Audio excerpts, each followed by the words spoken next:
Greetings, everyone. I have about 15 minutes to talk to you about Chapter 2 of the Spiritan Rule of Life. And I'm really not going to get into a critique of it so much as talk about things that have been going on in the field of mission theology over the last few years that intersect with it, and in some cases really challenge it quite significantly. But we've only got a few minutes to do this, and so I'm just going to do it in three very simple steps. I'm going to talk about mission, I'm going to talk about evangelization, and then I'm going to talk about Spiritan discipleship. And then we'll see if we can bring them together, and there'll be enough loose ends so that people can continue to talk and agree or disagree or elaborate as much as you like. So I start with mission, and this chapter in Spiritan Rule of Life is called Our Mission, and that's where it begins to get just a tiny bit neuralgic for me. The mission that we are talking about is always God's mission. The subject of mission is always God. So for the last 70 or 80 years, the church has been talking about the Missio Dei, and everything begins there. So mission would be a way of looking at the way God works and what God does and how God does it. And since all language about God is analogical, what we tend to do when we're trying to get close to the mystery is to throw an analogy out and say God is like this. The analogy we use when we're talking about mission, when we're talking about the mission of the Trinity, is called the organic analogy. It's about breathing. Breathing in and breathing out. And you need those two movements in order to have sustained breathing and therefore sustained life. So God's breathing out would be, send forth your spirit and they shall be created and you will renew the face of the earth. This is God's continuous self-outpouring, the missio, the movement, if you like, from the center to the absolute extremes. This is God's cosmic creativity, sending forth the spirit, sending forth life. And then God's breathing in would be God's reconciling activity, God's calling people back, come back to me, my people. So it would be the covenantal relationship between God and God's people, calling people back. And then the movement then continues. God continues to breathe out and in fact breathe us out as God's people and calls us back and reconciles us and heals us and brings us and makes community of us in order to send us out again. So we get this constant idea that God is what basically keeps the entirety of creation alive, sustains it by God's mission, by the Missio Dei. And that mission of God is like God's goodness, just totally everywhere. It gives us an idea of what we might be trying to get hold of when we ourselves are starting to talk about mission. But before we can talk about ourselves and mission, we have to try and bring this great mystery of the Trinity into something a little bit more comprehensible to ourselves. And the way we do that is that we move from the idea of mission or Missio Dei to the notion of evangelization. And evangelization, in essence, is simply the way Jesus himself incarnates this timeless Trinitarian mission. In other words, what happens is that in the fullness of time, Jesus brings God's eternal mission down to earth, grounds it in Palestine, grounds it in the 1st century AD, grounds it in the person of a male Jew. And this is God's mission now, not so much the eternal mystery as the historical reality. This is God's mission now among us. And what happens is that Jesus is constantly trying to explain to people how what he is doing is simply a continuation of what God has always been doing. The Father has been working until now, he says, and now I'm working. The Father and I are one. I came not to do my own will, but to do the will of the one who sent me. And so Jesus is constantly saying that he's not making this up as he goes along. He has received something from his Father, and that he has received from his Father, he is going to continue to do in fidelity to his Father. But it is the work of his Abba. It is the work of the Holy Spirit who has sent him on earth.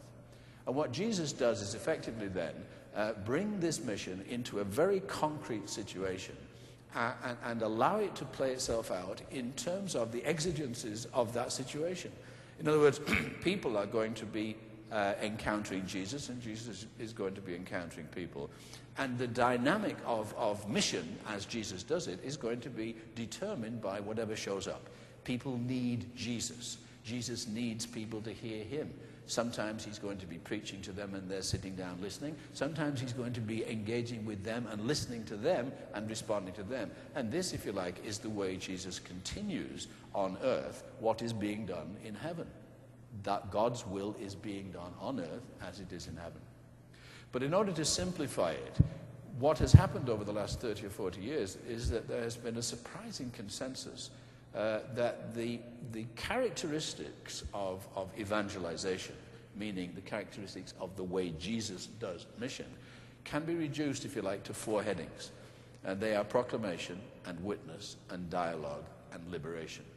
And this is what is generally spoken of as integral evangelization. In other words, Jesus does proclamation, and Jesus does witness, and Jesus does dialogue, and Jesus does liberation. And all of them are absolutely essential. It's not that Jesus does one at the expense of another. It's not that Jesus prioritizes one over the other. It's not that proclamation is more important or less important than dialogue or witness. What is important is that Jesus is going to engage and undertake to do all of these things as and when they are necessary. And as he does so in faithfulness to his Abba, he is doing integral mission. When we then, in a moment, come to think about what we have to do is what Jesus does. And as Jesus integrates mission, so we have to integrate mission. So Jesus proclaims, and Jesus witnesses, and Jesus dialogues, and Jesus liberates. And you can see this coming out very well in this chapter 2. If I look through the chapter 2 and I look for the number of times it refers to proclamation and witness and liberation and dialogue, it's all over the place. Sometimes it's very explicit, mission as liberation, mission as dialogue. Sometimes it's a little bit more implicit, but it's all there, it's all over the place. And it starts us off, this chapter starts us off by reminding us that it is the Spirit that gives life and direction to our entire apostolate. But maybe what we should interpolate there is it is the Spirit that gives life and direction to Jesus' apostolate. And it is because of Jesus' apostolate that we know what we're supposed to be doing. We don't make it up. We don't do it according as we want to do it, because it isn't our mission. And it isn't the church's mission. Whatever we do as church and whatever we do as Spiritans is derivative of what Jesus is doing. We do it in the name of Jesus. We do it because Jesus did it. And we do it because Jesus is telling us and asking us to continue to do it in his name. So we have proclamation and witness and dialogue and liberation. And our responsibility then is to continue to do what Jesus does as integral liberation. So I've talked a little bit about mission as that which characterizes the great mystery of the Trinity. I've talked about evangelization as the way in which Jesus opens up the mystery so that the likes of you and me can actually grasp it.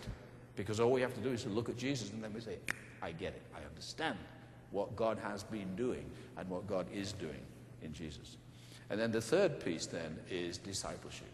Or if you like to put it another way, our own response as Spiritans to the call of God through Jesus. And so therefore we say to ourselves, okay, what is our responsibility as Spiritans and as disciples? And I think the first thing to just remember is that discipleship is both an individual call and a communal call. In other words, the disciples are called individually one by one. But you cannot be a disciple as an individualist. Disciples are called individually one by one in order to create and form and be sustained by and sustain a community. So we've got to find out how we are living as Spiritans, both individually and in relation to the community. And the one cannot do duty for the other. We've got to be able to identify how each one of us is living up to what we are called to do. And what we are called to do is what Jesus does. We are called to proclaim. We're called to witness. We're called to dialogue. And we are called to liberate. But we cannot possibly do any of these in the abstract. These can only be done in the concrete. And so I want to give you 4 little headings of the way in which concretely Jesus brings God's mission down to earth as proclamation and witness and dialogue and liberation, and then says to us, now, this is how I did it. This is how you can do it. And the 4 ways in which Jesus does the mission is, number 1, by encounter. Number 2, by table fellowship. Number 3, by foot washing. And number 4, by boundary crossing. And that really gives us the measure of the challenge facing each one of us. How do I encounter? Who do I encounter? What is the nature of my encounters? Do I shy away from encounters? Do I overwhelm people with my encounters? Or do I try to do as Jesus does and encounter people in the best way I can do in the circumstances of my life? I don't have to go to Africa. I don't have to be 25. I have to encounter people in the circumstances of my life. The second one is table fellowship. And table fellowship is really another way of talking about horizontal ministry. I can very easily stand up, and I can very easily proclaim, and I can very easily declaim, and I can very easily tell people what to do. And that might very well be part of mission, and it certainly is part of what Jesus does. But more often than not, Jesus is sitting down. And more often than not, when he's sitting down, he's at table. And more often than not, when he's at table, he's with all the wrong people in all the wrong places. So the kinds of people that Jesus encounters, he encounters very largely at table. He invites the uninvited. He invites himself to the places where really good people would not go. One of my favorite stories is the story that Mark tells of Jesus in the house of Simon the leper. Why do we need to know that it's the house of Simon the leper? Well, Mark wants us to know that specifically because he wants us to know who Jesus hangs out with. He hangs out with the wrong crowd. So if the first way in which we do mission is by encounter, the second way is by table fellowship. So who do we eat with? Who do we not eat with? Who do we like to be seen with? Who would we never be seen with? To what extent is our table fellowship inclusive? And to what extent is it exclusive? The table fellowship of Jesus was radically inclusive. And we are called to create a radically inclusive community. But right behind me is the table of exclusion. Right behind me is the Eucharistic table, where we are told the poor and the lame and the sinners and the blind and the prostitutes and everybody else are welcome to eat and drink at this table. And yet, practically speaking, we stop them from coming, and we tell them that they can only come on certain circumstances. So part of our challenge as mission is to ask ourselves again, to what extent are we doing what Jesus did in terms of table fellowship? The third one, of course, is foot washing. And if proclamation is standing up higher than everybody else, and if table fellowship is being at the same level as everybody else, then foot washing is being lower than everybody else. And this is how Jesus models discipleship. And this is how Jesus does mission. And he says, if you want to be my disciples, A, you must let me wash your feet. And B, you must wash each other's feet. So the third one would be, whose feet do we wash? Metaphorically, physically. Whose feet do we never wash, or we never think of washing? Where do we go out of our way to meet people and to wash the feet of the people we meet? Or by contrast, who do we expect to wash our feet? Who do we expect to treat us with dignity? Jesus is the measure of our apostolate and our ministry. And the final one, of course, is boundary crossing. And this, I think, is where we need to just bring in one more word, and the word is missional. We have tended to polarize mission and missionaries over against everybody else. And we've tended in the past to speak about mission or missionaries as an elite group of people who do a certain amount of things far, far away and that ordinary people can't do. What we've got to do is to collapse that idea of elitism or separateness and make ourselves aware of the fact that we are called by baptism to become a missionary people. And the word missional is the word that people use to express the way in which we live out our baptism. We as Spiritans may at some point in our lives have been or be missionary in the classic sense. We must always be, until we die, missional as Jesus was missional. He didn't go very far away from home, but he looked for the boundaries, and he looked for the excluded and the marginalized and the muted and the forgotten and the abandoned.